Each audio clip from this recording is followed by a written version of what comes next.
I bought an RV. So for a minute now, I've been an RV repair tech who did not own her own RV, which I think is totally fine because like plane engineers don't necessarily all own their own private jets and they still know how planes work.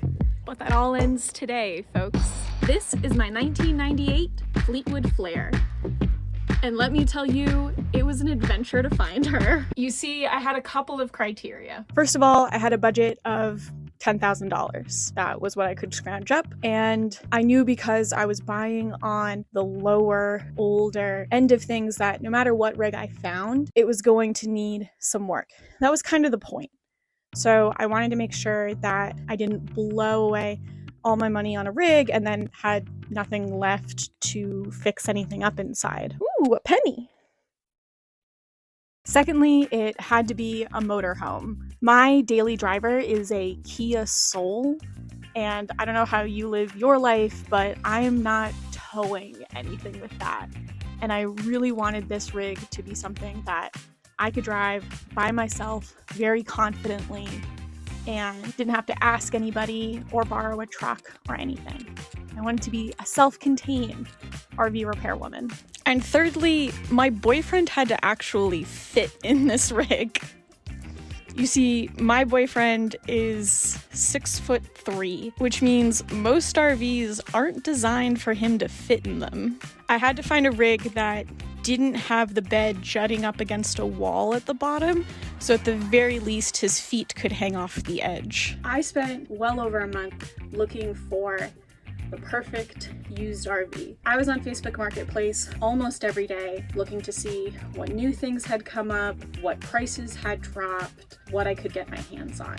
And let me tell you, it was a struggle. Side note, I'm gonna do a video sometime soon on how to make a good Facebook Marketplace listing if you're going to sell an RV, because wowza, most of them are bad, and just putting up a decent listing I think can make you really stand out. Between blurry photos, postings with no pictures of the interior, postings that only had bizarrely close-ups of things that nobody cares about, and no wide shots to show you what the inside looks like. A couple weeks in, I finally got to the point where any rig that seemed even in the realm of possibilities, I would shoot a feeler out to, because half of the people wouldn't even respond. And slowly, one by one, each new dream rig was crossed off the list. At one point, my boyfriend and I drove 4 hours round trip to Utah to look at what we thought was going to be the one, only to get a text message 10 minutes before we arrived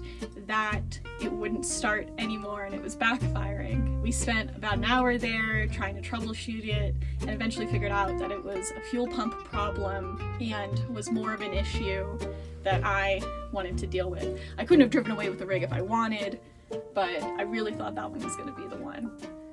But it wasn't, luckily. At one point, I was seriously considering buying a used bus and doing a full complete renovation just so I could have a working RV.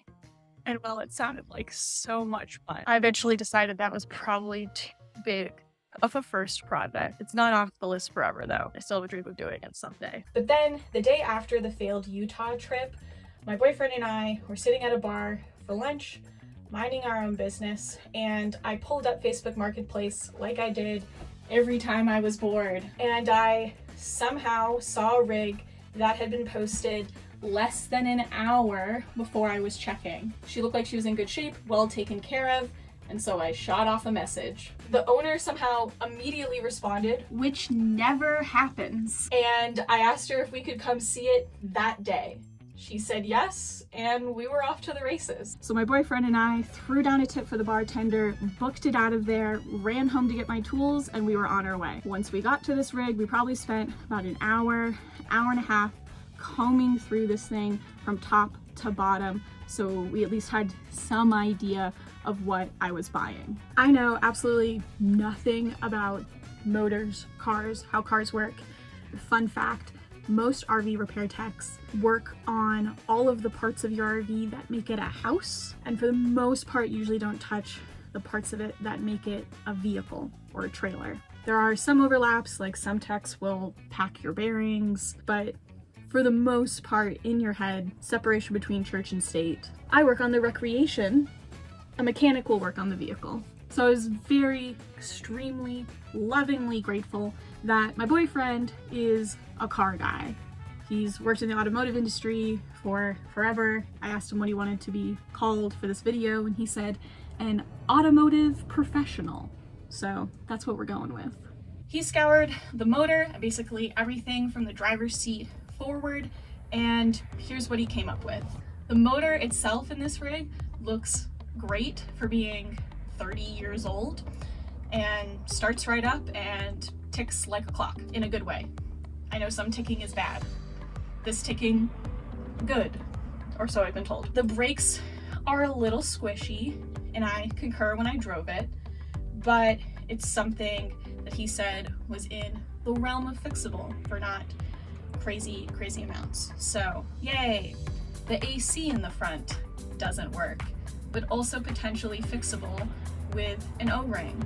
So yay. Other than that, everything else in the front of here works the way any 30-year-old car would. This is a good sign. So here she is in all of her glory. She has plenty of storage, upholstery straight out of the 90s, a giant dinette, a kitchen with almost no counter space, a bathroom that you can actually sit comfortably in while you do your business, an AC that currently does not function. I'm hoping that this is the reason why. Oh, and my favorite part, it came with 2 whole cans of beans. She's a little old, she's seen some things. I mean, she's not that old, she's younger than me. I'm not 30 yet. Thinking about it. It's around the corner. She's in desperate need of a remodel, some paint, some rearranging, but for now, she's totally livable. If you would like to follow along the journey as we try to make this bad boy, bad girl. Ooh, that sounds dirty. Why are women dirty? Oh, we've gone down a rabbit hole. Oh no. As I slowly try to make this rig scream more millennial and less the year a millennial was born. Step number 1 of that process is going to be a deep clean, as this place does have about 30 years worth of grime in it. And you can join me in next week's video as I test viral cleaning products to see if we can't make this thing shine like the top of the Chrysler building. I was an Annie as a kid. I used to be a theater kid, if you didn't know.